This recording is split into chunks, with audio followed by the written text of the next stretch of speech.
Everyone, I'm going to work through some problems that we saw in class on Friday, September 4th that I was getting lots of questions about. So I just want to make sure that we're all on the same page for these kinds of questions. So the first one, you're told that cotangent theta is equal to 4, and theta is an angle between 0 and pi over 2, and you're asked to figure out what sine and cosine and secant are. And so there's a couple of different ways to solve this. When I see this cotangent here, my mind immediately jumps to the identity that involves cotangent squared. How do I derive that? Sine squared theta plus cosine squared theta is equal to 1. And to go from this to cotangent squared, if I divide everything by sine squared theta, I'll end up with 1 plus cosine squared theta divided by sine squared theta is cotangent squared theta is equal to 1 over sine squared theta is cosecant squared theta.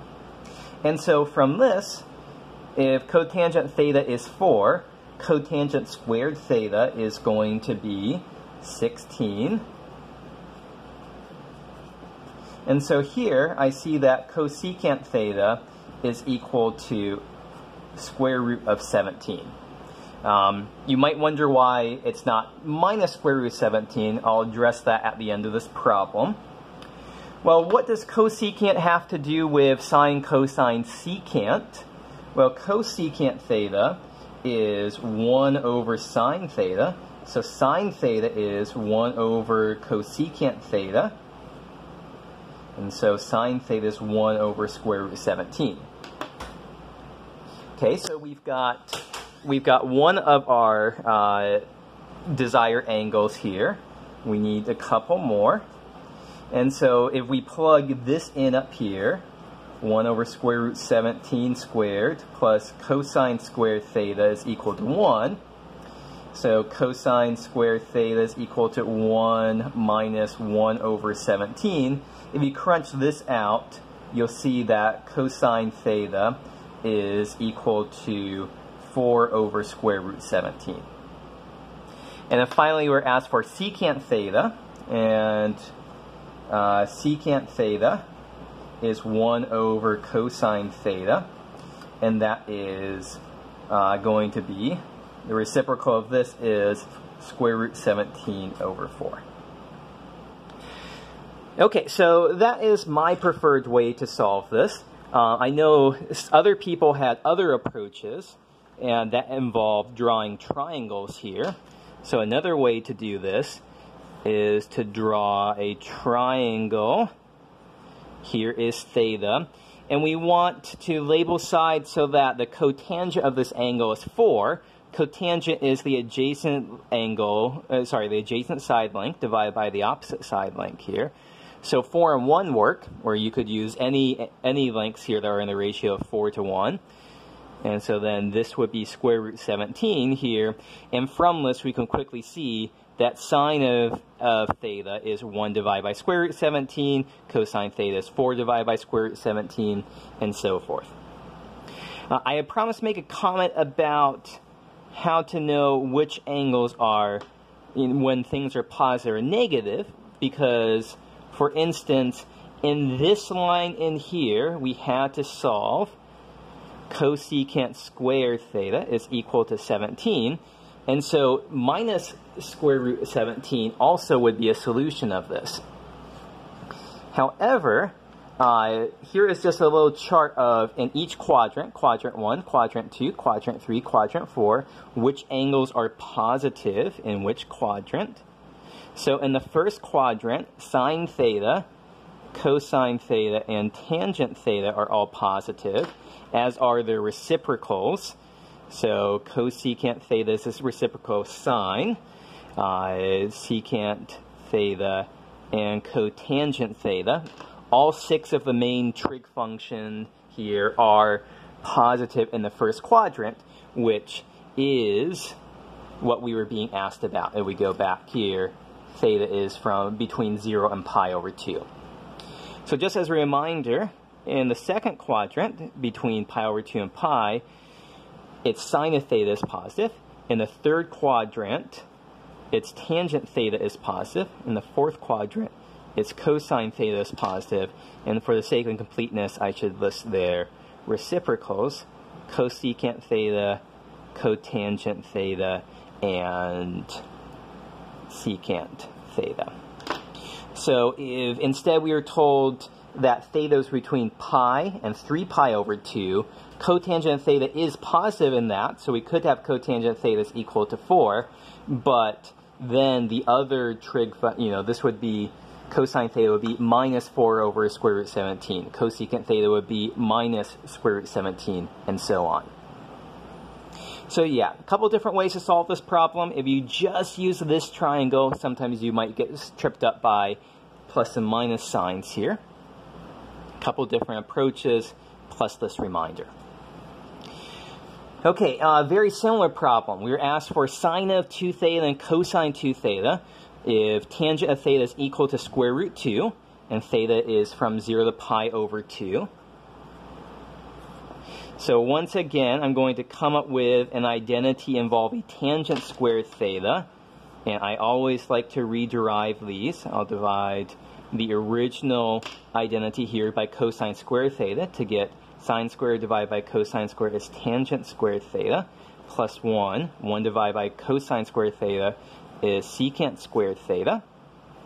And so now we see, and we plop in square root 2 here, the square of square root 2 is 2. Plus 1 is equal to secant squared theta. So secant squared theta is 3. So secant theta is square root 3. Once again, we see we're in this first quadrant here. So everything in sight is going to be positive. If we were in a different quadrant, it might be negative. Okay, so we've got secant theta is square root 3. So this tells us, for instance, cosine theta is 1 divided by secant theta is 1 divided by square root 3. And so then to finish this off, if we plug in cosine theta is 1 over square root 3 up in here, we end up with sine squared theta plus 1 over square root 3 squared is equal to 1. Sine squared theta is plus is going to be, we're going to add this to 1/3 is equal to 1. Sine squared theta is equal to 2/3. So sine theta is going to be square root of 2/3. Once again, we're in the first quadrant, so everything in sight is positive. Okay, so we figure out what cosine theta is, we figure out what sine theta is, but we're not asked for those. We're asked for sine of 2 theta and cosine of 2 theta. So we need to recall our important trig identities of sine of 2 theta is equal to 2 sine theta cosine theta, and cosine of 2 theta is going to equal cosine squared theta minus sine squared theta. And so we plop in, if we plop in cosine theta is 1 over square root 3, sine theta is square root 2 over 3. So 2 times square root 2 divided by square root 3 times 1 divided by square root 3. This will simplify down to 2 square root 2 over 3 is our final answer for this one. And here, 1 over square root 3 squared minus square root 2 over square root 3 squared would be 1/3 minus 2/3 is negative 1/3. So those are our final answers for the requested angles. Or I guess not the requested angles, but the requested trig functions at those angles. Okay, one more one, 13D. Log base 3 of y, so this is very different from the others, it's an equation involving logs. Log base 3 of y plus 3 log base 3 of y squared is equal to 14. Now we'd like to combine these logs together, but before we can do that, we need to move this 3 upstairs using properties of logs. coefficients outside of the log get moved up as exponents. And so we have log base 3 of y plus log base 3 of y squared cubed is equal to 14. Raising an exponent to another exponent, those exponents multiply together.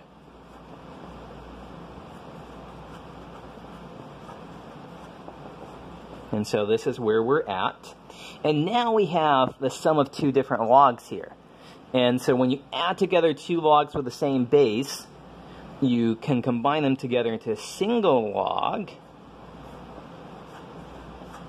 but you multiply together the y and the y to the 6 here. So log of a plus log of b is equal to log of a times b.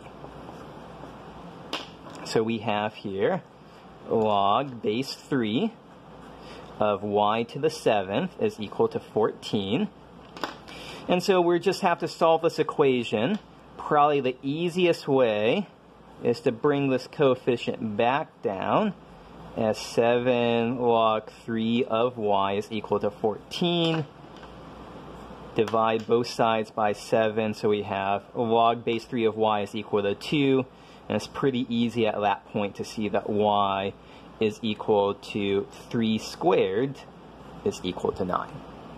So solving an equation involving logs.